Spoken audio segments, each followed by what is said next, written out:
Tere! Mina tulen Tallinnast. Minu nimi on Leili Marie ja ma olen 67 aastat vana. Mul oli raske seljahaigus ja ma jäin lamavaks haigeks selle tagajärjel ja toimus ka operatsioon. Aga ma olin kange väga ja siis ma hakkasin ennast treenima ja harjutama, et saada sellele tasemele tagasi, mis ma olin noores eas.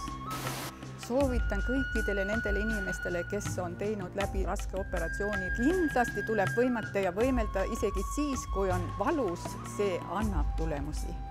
Täna ma näitan teile väikese osa nendest harjutustest, mida ma olen teinud peale operatsiooni, et taastada oma tervis.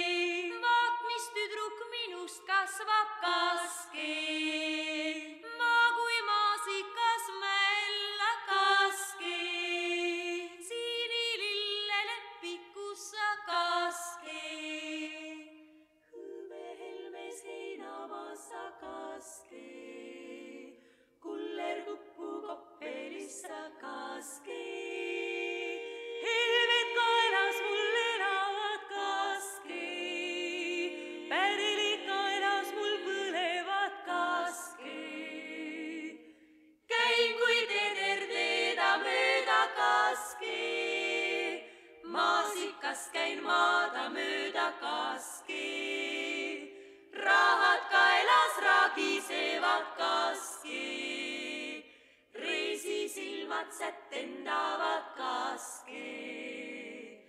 Las mind olla usjukene, kasva karjavitsuke.